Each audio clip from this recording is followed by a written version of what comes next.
It's the Deck Talking Devil. Wanted to do a short video tonight after talking with one of my subscribers earlier tonight, young lady who's on the journey to enlightenment. She had some questions about Christianity and how it got started, and she's wanting to do some research into the subject for herself. And so I thought I'd do a short video and just give you guys some source material, some reading material that you can go out and get and do some research into this subject for yourself, in lieu of me doing a later video where I do a deep dive into Christianity and the origins of it. Uh, so if you got a pencil, some paper, take a couple of notes. Won't be a long video or an exhaustive list. Just want to give you a few books and the names of some things that I want you to look up, do some research on, so that you'll have some context. You'll be able to follow me when I do the more extensive video. So first of all, one of the books that I think will be beneficial for you to read is a book called The World's 16 Crucified Saviors. The World's 16 Crucified Saviors. The author of the book is Kersey Graves.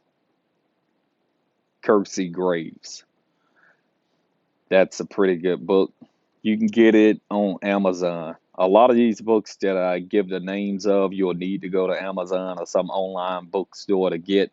If you go into just a brick and mortar bookstore like Books A Million or something, chances are you finding these books are slim to none. So I order a lot of books off Amazon. So go to Amazon, order the book. The World's 16 Crucified Saviors. May cost you $20, if that. You can buy it used for cheaper. So another book that I think will be good for you to get is by John G. Jackson. John G. Jackson. It's called Christianity Before Christ.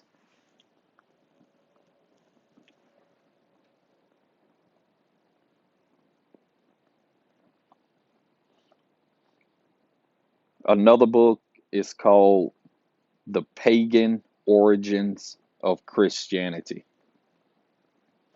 The Pagan Origins of Christianity.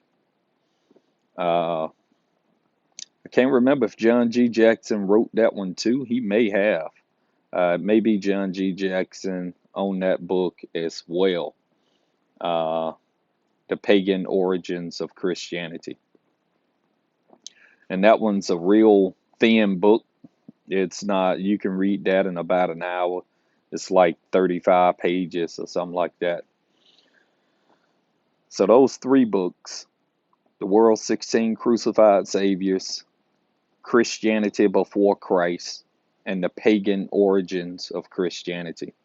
I think those are three good ones to start out with.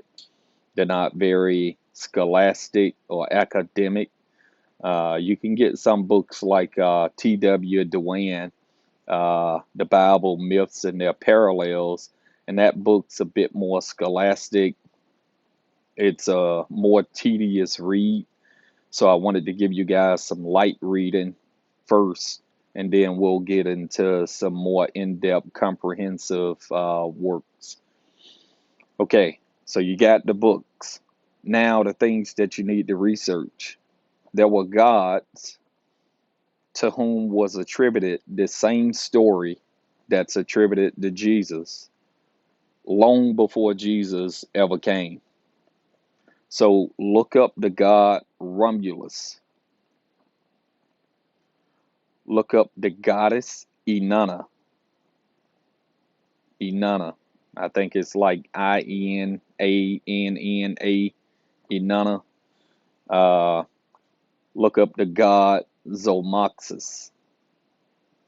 Zalmoxis. Look up the god Osiris. Now, Osiris is the Greek version of the god. If you want the actual African version or Kemetic version, then it will be Asar. Asar, the Greeks call him Osiris. Asar had a wife named Aset, Aset. Sometimes you'll see it spelled Ast. Sometimes it'll be, uh, yeah, Azet, but it's Aset. Okay, look up Aset and Asar and Aset had a son named Heru.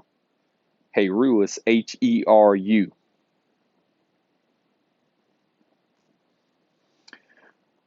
Do some research into those figures.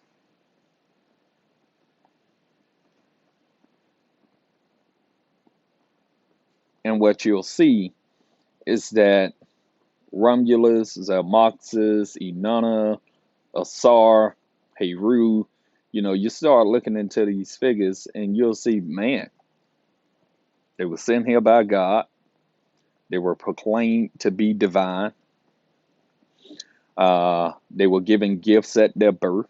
They spoke words of wisdom at a very young age. They had followers, some of them 12 followers. They were killed for the works that they were doing. Some of them even took a trip to hell, and they were resurrected in 3 days. The point being, there were nations who had this same story that Christians ascribed to Jesus Christ long before Jesus ever existed. That story had been in existence for hundreds or thousands of years.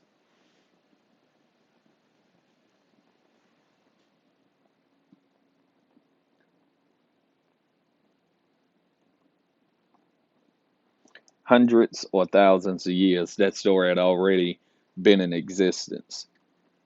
So when you see the Christian version of it, because it's the version that we have, oftentimes we're not aware that that story existed long before Jesus, long before Jesus, in many different nations.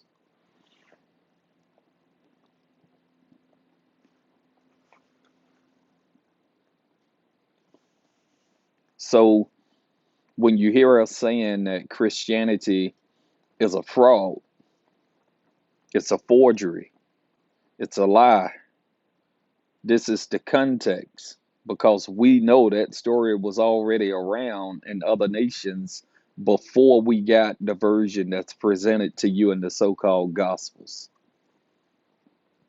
I'll go further into the metaphysical aspects of Christ and what the Christ consciousness is. I'll talk about how Jesus lived for 33 days, 33 years, and he was marched up Golgotha's mountain.